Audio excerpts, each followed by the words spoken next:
श्री गुरु प्रेमानंद निताई गो हरि हरि गो। श्री गुरु प्रेमानंद निताई श्री गुरु प्रेमानंद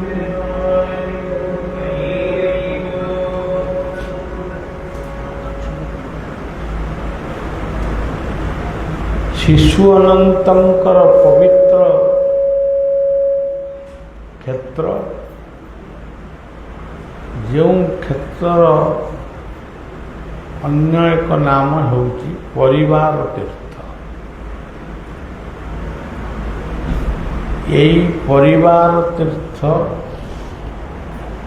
शिशु अनंतर क्षेत्र महानदी पाइका महानदी चित्तोत्पला पाइका ये तीनोटी नदीर मध्य भागरे यही पीठटी गढ़ी उठी। ये क्षेत्र स्वतंत्रता किछि आमे रखिनु। कहीं रखिनु तार कारण होउची सत्य जदि जणे तेरे आम मान भीतर जो विभिन्न उपासना सब चली सेगुड़िक केमिति अनेक अनेक हम सत्य तो जणे पुणी सत्य को केंद्र करी आहरी अनेक नाम अनेक मत अनेक पंथ ये सब जो सृष्टि होउची ता द्वारा कौन होउची धर्म को आमे ठीक भावरे बुझी पारिबु। आपण माने निजे अनुभव कले जानी पारिबे आमे एठारे जेतिकी आमे बसिछे आमे किए को मसीहारे जन्म होइथिले केउ गाँव जन्म होइथिले आमर बाप माँ आत्मीय स्वजन किए सब थिले आजी तांकरी भितरु केतक अछंती केतक नाहंती। जो माने नाहंती से माने क्यों स्थान को गले तार उत्तर बहुत थिले भी गोटे उत्तर यथा नदीनां बहवम्ब बेगा ये जो कथाटी गीतारे कही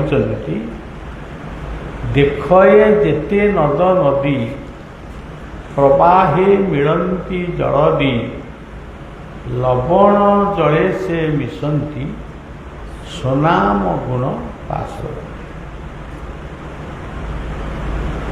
यह जहा आम जन्म आम मृत्यु आम उत्पत्ति स्थिति और प्रलय सबु कथा गुड़िक से प्रत्येक कथा मध्य से आमे किछि भल जिनिस संग्रह कर ताकू आमे परिष्कार परिच्छन्न करी रखिलु तार चोपा फोपा सब छड़े धुआ धुई कलु जी ବ୍ୟବହାର ହେବା କଥା ସେ ହେଲା, ଯାହାକୁ ଆମେ ବ୍ୟବହାର କଲୁ ନାହିଁ ତାକୁ ଆମେ ଅନ୍ୟ ଏକ ଜାଗାରେ ଫିଙ୍ଗିଦେଲୁ। ସେଇ ଯେଉଁ ଫିଙ୍ଗା ଜାଗାଟା ସେ ଯେ ମୂଲ୍ୟହୀନ ହେଇଗଲା, ପ୍ରକୃତରେ ସେଇଆ ନୁହେଁ। ସେ ଯେଉଁଠିକି ଗଲେ ବି ତାର ମୂଲ୍ୟ ନିଶ୍ଚିତ ଭାବରେ ବର୍ଦ୍ଧିତ ହେବ। ସେଇ ଅଳିଆ ପଦାରୁ ସୃଷ୍ଟି ହେଲା ସାର, ଖତ, ବିହନ ଏସବୁ ସୃଷ୍ଟି ହେଲା। ସେଇଠୁ ପୁଣି ଶସ୍ୟ ଶ୍ୟାମଳା ସବୁଜିମା ସୃଷ୍ଟି ହେଲା। ତେଣୁ ଇଏ ଦୁନିଆରେ କାହାର ମୃତ୍ୟୁ ଅଛି ବୋଲି ଯଦି ଭାବିବା, ଆମେ ଏମିତି ଗୋଟେ ଭାବିଦେବା ଆମର ତ ମୃତ୍ୟୁ ଅଛି, କିନ୍ତୁ ପ୍ରକୃତରେ ମୃତ୍ୟୁ କାହାର ନାହିଁ। ଯାହାକୁ ଆମେ ମୃତ୍ୟୁ ବୋଲି କହୁଛୁ ସେ ହେଉଛି ଦେହର ପରିବର୍ତ୍ତନ, ଘଟର ପରିବର୍ତ୍ତନ। ଘଟ ଛାଡ଼ିକିରି ଗୋଟିଏ ଘଟକୁ ଛାଡ଼ିକିରି ଆଉ ଗୋଟିଏ ଘଟକୁ ସେ ଯାଉଛି। ଏଠି ଯାହା କରିଥିଲା ସେ ଏଇଠି ରହିଗଲା, ଯୋଉଠିକି ଯିବ ସେଠି ଯାହା କରିବ ସେ ସେଇଠି ରହିବ। ତେଣୁ ମୃତ୍ୟୁଟାକୁ ଆମେ ଏତେ ଭୟ କରିବା ଉଚିତ ନୁହେଁ, କିନ୍ତୁ ତଥାପି ମୃତ୍ୟୁ ହେଉଛି ଆମର ଗୋଟେ ସତର୍କ ଘଣ୍ଟି। এই ମୃତ୍ୟୁ ରୂପକ ସତର୍କ ଘଣ୍ଟି ଆମକୁ ପ୍ରତ୍ୟେକ ସମୟରେ ସିଏ ତାର ସମୟର ଘଣ୍ଟି ବଜେଇ ସିଏ ଆମକୁ ଜଣାଉଛି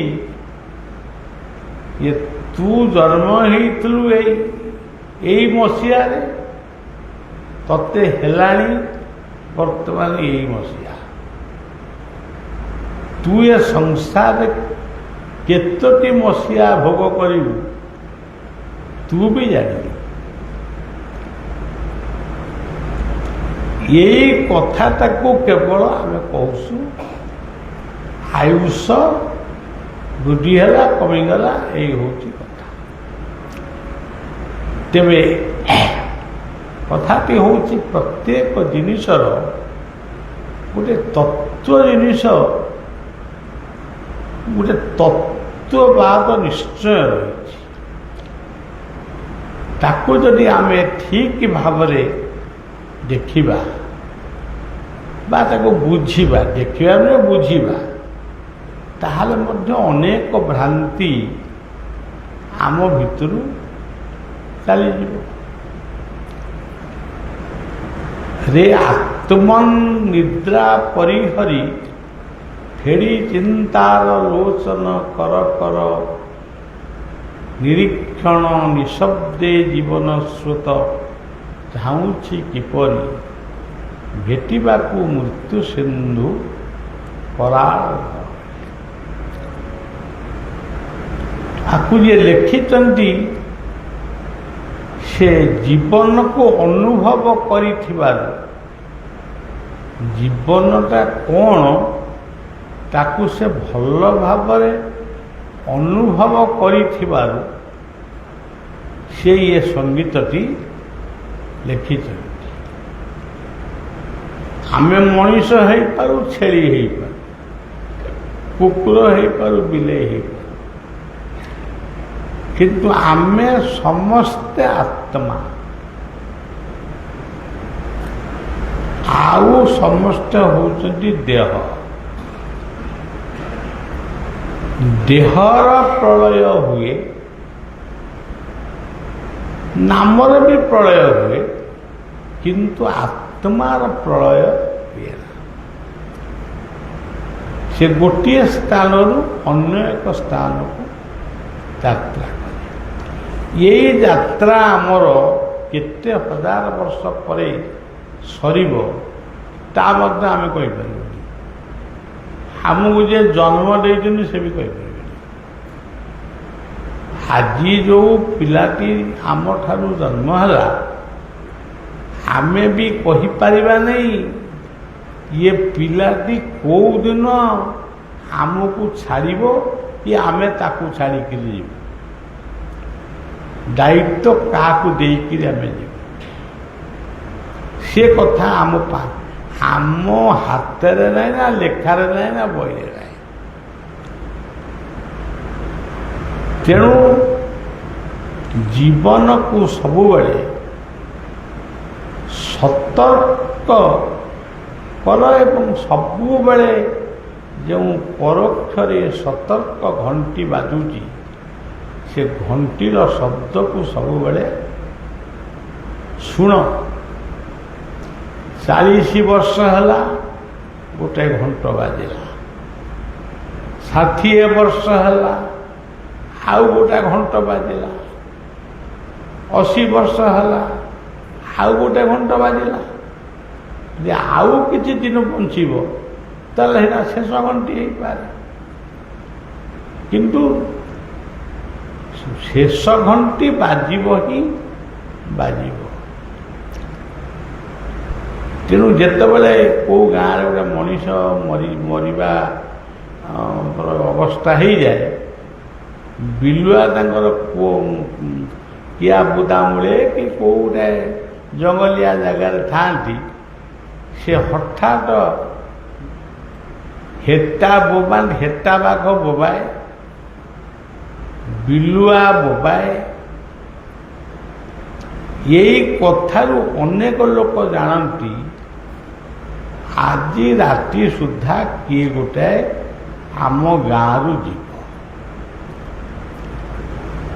ଏଇ ଯଦି ମଣିଷର ଶେଷ କଥା, ତାହେଲେ ଆମେ ମଣିଷ ହବା ନା ପଶୁ ହବା? ଆଉ ମଣିଷର ରୂପ ପିନ୍ଧି ମଣିଷର ଗୋଟେ ପୋଷାକ ପିନ୍ଧିକିରି ଆମେ ଯଦି ପଶୁ ପକ୍ଷୀଙ୍କ ଭଳି ଜୀବନ ଧାରଣ କରିବା ସେ ଚଳିବ, କିନ୍ତୁ ସେଥିରେ କୀର୍ତ୍ତି ନାହିଁ, ସେଥିରେ ଯଶ ନାହିଁ। ଯଶ ଅଛି, କୀର୍ତ୍ତି ଅଛି କେବଳ ମଣିଷ ରୂପରେ, ମଣିଷ ଭିତରେ। ଆମର ଜଗନ୍ନାଥଙ୍କର ମନ୍ଦିର ଆମେ ଦେଖୁଛୁ, ସେ ମନ୍ଦିରକୁ କିଏ କରିଛି? ଆମକୁ ଯିଏ ପଚାରିବ ଆମେ 2-3ଟା ନାଁ ବି କହିପାରିବୁ, କିମ୍ବା ଆଉ କାହାକୁ ପଚାରେ ସିଏ ଆଉ ଗୋଟେ ନାଁ କହିବ। କିନ୍ତୁ ଆମେ ଯେଉଁ ମନ୍ଦିର ଗଢ଼ିଛୁ ସିଏ ମନ୍ଦିରର ମୂଳ ଲୋକଟି କିଏ? ମୂଳ ଲୋକଟି ହେଉଛି ଗୋଟେ ମଣିଷର ଇଚ୍ଛା ଶକ୍ତି। ଆମେ ତାକୁ ବ୍ୟାଖ୍ୟା କରି କହିବା ଗୁରୁ କୃପା, ଭଗବତ କୃପା, ବିଭୁ କୃପା ଏମିତି କହିଯିବା ସିନା। ଆମେ ଏଇଠି ବଇଛୁ, ଆମକୁ ବସେଇଛି କି? ଆମରି ମନ ଭିତରେ ଥିବା ଯେଉଁ ଇଚ୍ଛା ଶକ୍ତି ସେ ଆମକୁ ଏଠି ବସେଇଛି। ତୁମେ ଏଠି ବସ, କଥା ଶୁଣ। ତେଣୁ କୁହାଗଲା ମନ୍ନାଥ ଶ୍ରୀ ଜଗନ୍ନାଥ। ପୁରୀ ଦେଉଳକୁ କିଏ ଗଢ଼ିଛି? ଆପଣମାନେ ନିଶ୍ଚିତ କେବେ କିଏ ଗଢ଼ିଛି କହି କହି ଶେଷରେ କହିବ ରାଜା ଇନ୍ଦ୍ରଦମ୍ନ ଗଢ଼ିଛନ୍ତି, କିଏ କହିବ ଆଉ ଗାଲୁ ମାଧବ ଗଢ଼ିଛନ୍ତି, କିଏ କହିବ ଯଯାତି ଗଢ଼ିଛନ୍ତି, କିଏ କହିବ ଗଙ୍ଗବଂଶର ରାଜା ଚୋଡ଼ଙ୍ଗ ଦେବ ସେ ଗଢ଼ିଛନ୍ତି, କିଏ ବି କହିପାରେ ବିଶ୍ୱାବସୁ ଗଢ଼ିଛନ୍ତି। ଏମିତି ନାନା ମୁନିନାମ ମତୋପି ଭେଦ ନାନା ମୁନିଜସ୍ୱ ମତୋପି, କିନ୍ତୁ ପ୍ରକୃତରେ ଗଢ଼ିছে କିଏ? ଯିଏ ଗଢ଼ିଛନ୍ତି ସିଏ ଗୋଟେ ମଣିଷ ନୁହେଁ, ସିଏ ହେଉଛି ଗୋଟିଏ ଅଦୃଶ୍ୟ ସତ୍ତା, ଯାହାକୁ ଦେଖି ହେଉନାହିଁ, ଧରି ହେଉନାହିଁ, ବ୍ୟବହାର ମଧ୍ୟ କରି ହେଉନାହିଁ, କିନ୍ତୁ ସିଏ ହିଁ ଏ ଜଗତକୁ ଗଢ଼ିଛନ୍ତି। ଜଗତ ପାଇଁ ସୂର୍ଯ୍ୟଙ୍କୁ ଗଢ଼ିଛନ୍ତି, ଚନ୍ଦ୍ରମାଙ୍କୁ ଗଢ଼ିଛନ୍ତି, ସେଇ ଗଢ଼ିଛନ୍ତି ମଣିଷକୁ, ସେଇ ଗଢ଼ିଛନ୍ତି ମନ୍ଦିରକୁ, ଆଶ୍ରମକୁ, ସବୁକୁ ସେଇ ଗଢ଼ିଛନ୍ତି। ସିଏ ହେଉଛନ୍ତି ସୃଷ୍ଟିର ନିର୍ମାଣକର୍ତ୍ତା। ସେଥିପାଇଁ ହିନ୍ଦୁ ସେମାନଙ୍କୁ ସମ୍ବୋଧନ କରେ ବିଶ୍ୱକର୍ମା। ଆମେ ପ୍ରାୟ କହୁ ବିଶ୍ୱକର୍ମା, ବିଶ୍ୱକର୍ମା ଗୋଟେ ଅଲଗା, ବ୍ରହ୍ମା ଗୋଟେ ଅଲଗା, ଇଏ କଥା ବି ମୋ ମନକୁ ଯାଏନି। ଯିଏ ଗଢ଼ିଛନ୍ତି ଏ ଦୁନିଆରେ ଯଦି ଜଣେ ସତ୍ୟ ଥାଏ, ସେ କିଏ? ସିଏ ସିନା ପରମ ଆତ୍ମା। ଆଉ କିଏ ଗଢ଼ିଛି? ଏଇ ଯେଉଁ ଶିଶୁ ଅନନ୍ତଙ୍କର ଗୋଟେ ସ୍ଥାନ ଆମେ ପୂଜା କରୁଛୁ, ଯଦି ଆପଣ 50 ବର୍ଷ ତଳକୁ ଚାଲିଯିବେ, 60 ବର୍ଷ ତଳକୁ ଚାଲିଯିବେ, ଇଏ ମୋ ଯେଉଁ ଶିଶୁ ଅନନ୍ତ ଇଏ କେମିତି ଥିଲେ? ନାଗଫେଣିଆ କଣ୍ଟା ଥିଲା, କଣ୍ଟେଇ କୋଳି ଗଛ ଥିଲା, ଦୟା ଗଛ ଥିଲା, ଆଛୁ ଗଛଟିଏ ଥିଲା, ନାଗଫେଣିଆ କଣ୍ଟା ଥିଲା, ହଜାର ହଜାର ସାପଙ୍କର ଡିମ୍ବ ଥିଲା। ସେଇ ତ ଆଜି ଶିଶୁ ଅନନ୍ତ। କ'ଣ ଶିଶୁ ଅନନ୍ତ ଆସିକିରି ତାଙ୍କ ପାଖରେ ପହଞ୍ଚିଲେ ମୋତେ ଏଇଠି ପୂଜା କର? ତାଙ୍କୁ କ'ଣ ପୂଜା କେହି କରୁନଥିଲେ, ଏଇଠି ପୂଜା ପାଇଲେ? ତେଣୁ ମଣିଷର ଇଚ୍ଛା ଶକ୍ତି, ମୁଁ ଏଇଠି ପୂଜା କରିବି, ଏଇ ନାମରେ ପୂଜା କରିବି, ଏଇ ମନ୍ତ୍ରରେ ପୂଜା କରିବି, ଏଇ କାରିଗର ଦ୍ୱାରା ମୁଁ ପୂଜା କରିବି, ଏ ହେଉଛି ଦୃଢ଼ ସଂକଳ୍ପ, ଜୀବନର ଦୃଢ଼ ସଂକଳ୍ପ। ସଂକଳ୍ପକୁ ଆମେ ସାକାର କରି ଆମେ ଗୋଟେ ଶାନ୍ତି ଲାଭ କରୁଛୁ। କିଏ ଯଦି ଆସି କହିବ ଏଗୁଡ଼ା ହୁଙ୍କା ଦେବ କ'ଣ ପୂଜା କରୁଛ, ଯଦି ମୋ ଆଗରେ କିଏ କହିବ ହୁଙ୍କା ଦେବ କାହିଁ ପୂଜା କରୁଛ, ଗୋଟେ ଲୋକଟା ମୋତେ କହିଲା ଥରେ, ବହୁତ ଦିନ ତଳେ, ଆଉ କେଉଁଠି ଶିଶୁଅନ୍ତ ବାହାରି ପାରିଲେନି, ଏ ଗହିର ଭିତରେ ଗୋଟେ ହୁଙ୍କା ଭିତରେ ବାହାରିଲେ। ବୋଲେ ଆପଣ ହୁଙ୍କାକୁ ଗବେଷଣା କରିଛନ୍ତି? ମୁଁ ମାନେ ତାଙ୍କ କହିବା କଥା ହେଉଛି, ମୁଁ ଜଣେ ଶିକ୍ଷିତ ଲୋକ, ମୁଁ ଜଣେ ମାମଲତକାରିଆ ଲୋକ, ମୁଁ ଜଣେ କୁହାଳିଆ ଲୋକ, ମୁଁ ପୁଣି ହୁଙ୍କାକୁ ରିସର୍ଚ୍ଚ କରିନି, କିନ୍ତୁ କିଛି ରିସର୍ଚ୍ଚ ସେ କରିନି। ଆପଣ ଲୋକେ ହୁମ୍ କହିଲେ ସିଏ ହେଉଛନ୍ତି ହରି। ହରି ଶବ୍ଦର ଅର୍ଥ ହେଉଛନ୍ତି ମର୍କଟ। ଯିଏ ମର୍କଟ ରୂପରେ ଆବିର୍ଭାବ ହେଇଥିଲେ, କିନ୍ତୁ ସେ ମର୍କଟ ନୁହନ୍ତି, ସେ ରୂପଟା ମର୍କଟ ଥିଲା। ତେଣୁ ସେଇ ଗୋଟାକ ହେଉଛନ୍ତି ହୁମ୍। କାଟି କ'ଣ? ତା କହିଲେ ଶରୀର। ଇଏ ପୃଥିବୀରେ ଯେତେ ପ୍ରକାର ଶରୀର ସବୁ ରହିଛି, କେହି ତାକୁ ସମ୍ପୂର୍ଣ୍ଣ ଲିଷ୍ଟ କରିପାରିବେନି। ଏତେ କଥା ସେ ବିଶ୍ୱକର୍ମା ଗଢ଼ିଛନ୍ତି। ସେଇ ଯେଉଁ ହୁଙ୍କାକୁ ଭଲ ପାଇ ଗୋଟେ ଭାବନା ସୃଷ୍ଟି କରି ସେଇଆକୁ ଆମେ ଶିଶୁ ଅନନ୍ତ କି କ'ଣ ଗୁଡ଼ା କହିକି ପୂଜା କରୁଛୁ। ସେଥିରୁ କ'ଣ ମିଳିବ? ଆମେ ଯଦି କହିବୁ ନାହିଁ ଆମେ ଶିଶୁ ଅନନ୍ତ ଆଉ କାଲିଠୁ ଡାକିବୁନି, ଆମେ ଆମର ତାଙ୍କୁ ରାମଚଣ୍ଡୀ ବୋଲି ଡାକିବୁ। ଡାକ, ରାମଚଣ୍ଡୀ ରୂପରେ ବି ଆସିବେ। ମାନିଲେ ଠାକୁର, ନ ମାନିଲେ କୁକୁର। ତେଣୁ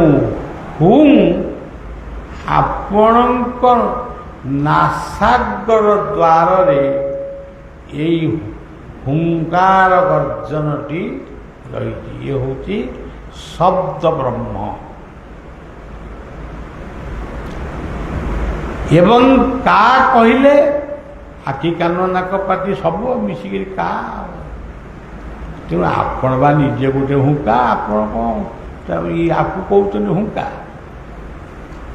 ଆଉ ଯଦି ଆପଣ ଜଣେ ଇଞ୍ଜିନିୟର କି ଜଣେ ଭଲ ଶିକ୍ଷିତ ଲୋକ ଯଦି ଦେଖିବାକୁ ଚାହିଁବେ, ଗୋଟେ ହୁଙ୍କାକୁ ହାଣିଲେ ଅସଂଖ୍ୟ କୋଠରୀ, ଏତେ କୋଠରୀ କୋଉ ରାଜମିସ୍ତ୍ରୀ ପୃଥିବୀରେ କରିନି। ଏହି ପୃଥିବୀରେ ଅନେକ କୋଣାର୍କ ମନ୍ଦିର ଗଢ଼ା ହେଇଛି, ଶ୍ରୀମନ୍ଦିର ଗଢ଼ା ହେଇଛି, ଅନେକ କଥା ହେଇଛି। କିନ୍ତୁ ଏମିତି ହୁଙ୍କା ଭଳିଆ ଆଉ କୋଉଠି ମନ୍ଦିର ନାହିଁ। କୋଉଠି ମନ୍ଦିର ଯୋଉଟା ମୋତେ ଦେଖେଇଦେବେ। ଗୋଟେ ହୁଙ୍କା ଭିତରକୁ ଆପଣ ଦେଖିବେ, ଏଡ଼ିକି ବକଟେ ଗୋଟେ ଜାଗାରେ ହଜାର ହଜାର କୋଠରୀ ଘର ସବୁ ତିଆରି ହେଇଛି। ସେ କାହିଁକି ତିଆରି ହେଇଛି? ସେ ହୋଟେଲ। ଇଏ କୋଠରୀରେ ରାଜା ରହିବେ, ଇଏ କୋଠରୀରେ ରାଣୀ ରହିବେ, ଇଏ କୋଠରୀରେ ମନ୍ତ୍ରୀ ରହିବେ। ତାଙ୍କ ଭିତରେ ବି ବଣ୍ଟାବଣ୍ଟି ହେଇଛନ୍ତି। ସୈନ୍ୟ ସାମନ୍ତ ମାନେ ଏଇ କୋଠରୀ ଭିତରେ ରହିବେ। ଏଇ ଯେଉଁ ଅପୂର୍ବ ବୈଚିତ୍ର୍ୟପୂର୍ଣ୍ଣ ଏଇ ଯେଉଁ ବିଭବ, ଏଇ ପୃଥିବୀକୁ ଛାଡ଼ିଲେ ଆଉ କେଉଁ ପୃଥିବୀରେ ଅଛନ୍ତି? ଅନେକ ତ ଗଲେଣି, ଚନ୍ଦ୍ର ଗଲେଣି, ମଙ୍ଗଳ ଗଲେଣି, ସୂର୍ଯ୍ୟ ଗଲେଣି। କେଉଁଠି ଗୋଟେ ହୁଙ୍କା ଦେଖିଛନ୍ତି କି? ତାଙ୍କୁ ପଚାରିବେ, ଯିଏ ଜାଣିକିରି ଫେରିଲେଣି ତାଙ୍କୁ ଗୋଟେ ଚିଠି ଲେଖିକି ପଠାନ୍ତୁ, ଆପଣ ହୁଙ୍କା ଦେଖିଛନ୍ତି କି ଚନ୍ଦ୍ରମଣ୍ଡଳରେ? ଆପଣ ମଙ୍ଗଳ ଗ୍ରହଙ୍କୁ ଦେଖିଛ କି? ଯଦି ଦେଖିଛ, ଏଇଠି ଦେଖ। ଏଇ ପୃଥିବୀ ହେଉଛି ଏକ ପୂର୍ଣ୍ଣ ବ୍ରହ୍ମଙ୍କର ଏକ ପବିତ୍ର ଆଶ୍ରମ। ଯାହା ଦେଖୁଛ ଏଇଠି ଦେଖ। ତେଣୁ ଏଇ ହେଉଛି ହୁଙ୍କା। ଏଇ ହୁଙ୍କା ଭିତରେ ଅନେକ ସେଟା ଉଇଟ ସବୁଠି ଅଛନ୍ତି। ତା ଭିତରେ ବି ମୂଷା ବି ଅଛନ୍ତି, ସାପ ବି ଅଛନ୍ତି। ମୋ ପିଲାଦିନେ ମୁଁ ଶୁଣିଥିଲି ଆମର ଗୋଟାଏ ଚକ ଅଛି। ଚକ ମାନେ କ୍ଷେତ୍ର। ଆମେ ପିଲା ଲୋକ ସେତେବେଳେ କାନ ପାରି ଶୁଣୁ, ଆମର ଗୋଟେ ଛକ ଅଛି। କ'ଣ ଚକ? ସେ ଚକଟିର ନାଁ ହେଉଛି ରାଧାକୃଷ୍ଣ ଚକ। ଆରେ ରାଧାକୃଷ୍ଣ ଚକ ପୁଣି କ'ଣ? ସେ ଦେଖେଇ ଦିଅନ୍ତି, ଓ ଏଇଠୁ ସେଇ ପର୍ଯ୍ୟନ୍ତ ଇଏ ହେଉଛନ୍ତି ରାଧାକାନ୍ତ ଚକ। ଆମେ ବୁଝିପାରୁ, ହଁ ହେଇଥିବ। ଆଉ ପୁଣି ସେଇମାନେ କହନ୍ତି ଏଇଟା ଲକ୍ଷ୍ମୀ ନାରାୟଣଙ୍କ ଚକ୍ର। ଯେଉଁ ଲକ୍ଷ୍ମୀ ନାରାୟଣ କେଉଁ ଗାଁ ସେ ରାଣୀଟୋଳାରେ ପୂଜା ପାଉଛନ୍ତି, ତାଙ୍କରି ନାମ ଅନୁଯାୟୀ ଏ ଚକର ନାଁ ହେଉଛି ଲକ୍ଷ୍ମୀ ନାରାୟଣ। ଆଉ ଦୁଇ ଜଣ ବୟସ୍କ ଲୋକ ବସିଥିଲେ, ଜଣଙ୍କ ନାଁ ଉଦୟ, ଜଣଙ୍କ ନାଁ ହାଡ଼ିବନ୍ଧୁ। ସିଏ ଯୋଉରୁ କହି ପକେଇଲେ ଇଏ ଚକ ହେଉଛି ବଳଦେବଙ୍କ ଚକ। ବଳଦେବଙ୍କ ଚକ କ'ଣ? ଯିଏ ବଳଦେବଙ୍କ ପାଖକୁ ଭୋଗ ନେଇ ଯାଇପାରୁନଥିଲେ ସେ ଏଇଠି ଭୋଗ କରୁଥିଲେ। ତେଣୁ ବିଚିତ୍ର କର୍ମାଙ୍କର ବିଚିତ୍ର ସୃଷ୍ଟିରେ ଇଏ ସବୁ ହେଉଛି ବିଚିତ୍ର। ଆମେ ଯେତେ ପ୍ରକାର ବୁଝେଇ ସୁଝେଇ ସାହିତ୍ୟ କହିଲେ ବି କିଛି ଲୋକ କହିବେ ହଁ, କିଛି ଲୋକ କହିବେ ନା। ତେବେ ଆମେ ଆଉ କ'ଣ କରିବା? ଯେ ନା କହିବ ତାଙ୍କ ନାଁରେ କ'ଣ କେସ୍ କରିବୁ ନା କ'ଣ କହିବୁ? ତେଣୁ ଏଇ ପବିତ୍ର ଶିଶୁ ଅନନ୍ତଙ୍କର ଆବିର୍ଭାବ କ'ଣ ପାଇଁ? ଏ ଜଗତର ଯେତେ ଶିଶୁ ବୃକ୍ଷ ତରୁ ତୃଣ ଲତା ଠାରୁ ଆରମ୍ଭ କରି ପିମ୍ପୁଡ଼ି ଜନ୍ଦା ମଣିଷ ପର୍ଯ୍ୟନ୍ତ ଯେଉଁ ଶିଶୁମାନେ ଆଜି ଜନ୍ମ ହେଉଛନ୍ତି, କାଲି ବି ଜନ୍ମ ହେବେ, ସବୁଦିନେ ବି ଜନ୍ମ ହେଉଛନ୍ତି, ତାଙ୍କରି ମାଲିକ ବା ତାଙ୍କରି ସ୍ରଷ୍ଟା ବା ତାଙ୍କରି ଜନ୍ମଦାତା ହେଉଛନ୍ତି ଶିଶୁ ଅନନ୍ତ। ତେଣୁ ସେଥିପାଇଁ ଆମେ ଶିଶୁ ଅନନ୍ତଙ୍କୁ ଏମିତି ଗୋଟେ ବ୍ୟାଖ୍ୟା କରି ବଡ଼ କରିବାକୁ ଚାହୁଁନୁ। ଏଠି କେତେ ଲୋକ ମେଡ଼ିକାଲରୁ ଫେରିକିରି ଆସିକିରି ମଧ୍ୟ 15 ବର୍ଷ 20 ବର୍ଷ ପରେ ଯଦି ଆପଣଙ୍କୁ ମୁଁ ଠିକଣା ଦେବି, ଫୋନ୍ ନମ୍ବର ଦେବି, ଆପଣ ପଚାରିବେ ଆପଣଙ୍କର ପୁଅ ଝିଅ ଥିଲା, ବିବାହ ହେବାର କେତେ ବର୍ଷ ପରେ ତୁମେ ପୁଅ ପାଇଲ, ଝିଅ ପାଇଲ? କିଏ କହିବ 15 ବର୍ଷ ପରେ, କିଏ କହିବ 20 ବର୍ଷ ପରେ। ଏଇ ଅଞ୍ଚଳରେ ପାଇଛନ୍ତି, ସେ ପିଲାଗୁଡ଼ାକ ବଞ୍ଚିଛନ୍ତି। ତେଣୁ ଯାହାର ମହିମା ଏତେ ସୁନ୍ଦର, ଯାହାଙ୍କର ମହିମା ଭିତରେ ପୂରି ରହିଛି ଅନେକ ବୈଚିତ୍ର୍ୟ, ଅନେକ ବୈଭବ। ଏ କି ବୈଭବ ଦେଖାଉଛ? ମୋର 25 ଏକର ସମ୍ପତ୍ତି, ମୋର 10ଟା ସୁନା ଦୋକାନ, ମୋର 2ଟା ମଦ ଦୋକାନ, ମୋର 6ଟା ଗାଡ଼ି। ଇରେ ତୁ କି ଗାଡ଼ି କରିଛୁ ଦେଖିଛୁ? ତୁ କେଇଟା ବର୍ଷ ହେଲା ଜନ୍ମ ହେଇ ଏତେ କ'ଣ ଗପୁଛୁ? ତୁ କିଛି ଦେଖିନାହୁଁ, ତୁ ହେଉଛୁ ଅନ୍ଧ। ତୁ ବର୍ତ୍ତମାନ ଯାହା ଦେଖୁଛୁ ସେତିକି କହ, ଏଣେ ତେଣେ ବଜାରି ଛତରାଙ୍କ ଭଳିଆ ଗପରା। ଆଜି ତୁ ଏଠି କହୁଛୁ, କାଲିକି ଥିବୁ କି ନାହିଁ ଜଣା ନାହିଁ। ତୁ କ'ଣ ଏତେ ଗପିବୁ? ତୋ ଗପର ମୂଲ୍ୟ କ'ଣ ଅଛି? କିନ୍ତୁ କର୍ମ ହେଉଛି ଜୀବନର ଶ୍ରେଷ୍ଠ। କର୍ମ ହିଁ ପ୍ରକୃତରେ ପୂଜା। ଯେଉଁଠି କର୍ମ ନାହିଁ, କର୍ତ୍ତବ୍ୟ ନାହିଁ, ସେବା ନାହିଁ, ଆନ୍ତରିକତା ନାହିଁ, ସେଠି କିଛି ନାହିଁ।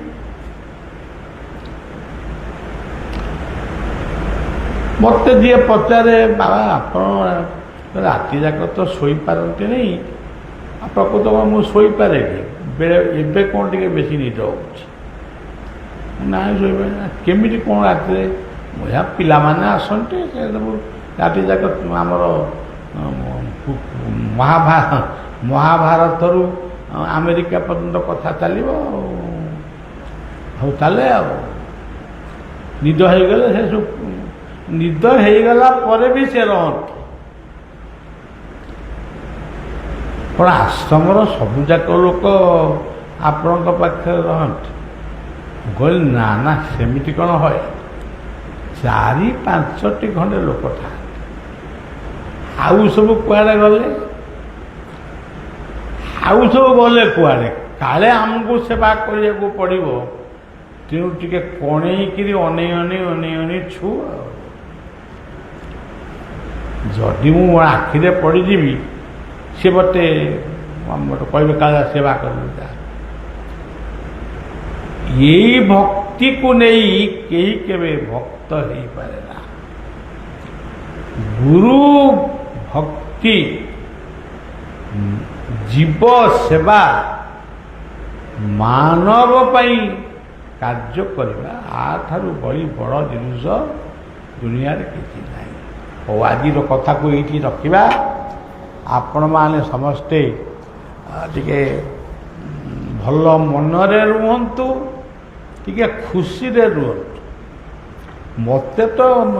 ମୋତେ ଖୁସିରେ ରଖିବା ପାଇଁ ମୁଁ ଯେତେ ଚେଷ୍ଟା କରୁଛି, ମୁଁ ଖୁସିରେ ରହିବି। ମୋତେ ସେ ଖୁସିରେ କେହି ରଖେଇ ଦେଉନାହାନ୍ତି। କିଏ ଯଦି କହିଲାଣି ଆମର ଜମି, କିଏ କହିଲାଣି ବାଡ଼ି, କିଏ କହିଲାଣି ପୁଅ, କିଏ କହିଲାଣି ଜ୍ୱାଇଁ, କିଏ କହିଲାଣି ବାହାଘର। ମାନେ କ'ଣ କେତେ କଥା ତାଙ୍କ ପାଖରେ ଅଛି ଯେ ମୁଁ କେତେ, ମୋର ବ୍ରହ୍ମାଙ୍କର 4ଟା ମୁଣ୍ଡ ହେଇକି ରକ୍ଷା ହେଇଗଲା, ଶିବଙ୍କର 5ଟା ମୁଣ୍ଡ, ଆମର ତ ଗୋଟିଏ ମୁଣ୍ଡ। ଆମେ ଏତେ ଲୋକଙ୍କ କଥା କେମିତି ବୁଝିବୁ? ତଥାପି ବୁଝୁଛୁ, ବୁଝିକିରି ଶେଷରେ କ୍ଳାନ୍ତି ହେଇ ଶୋଇପଡ଼ୁଛୁ। ତେଣୁ ସଜ୍ଜନ, ସେଇ ଯେଉଁ ସଙ୍ଗୀତଟି, ସପନ ଯେତେ ଦେଖୁ ବାଇଆ, ସକାଳେ ଯାଏ ଦୂରେ, ସପନ দেখু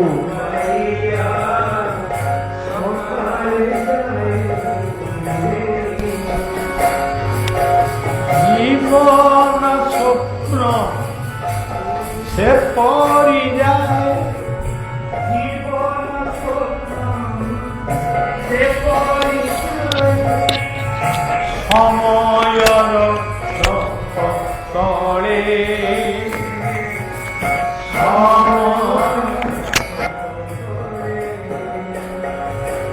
সপন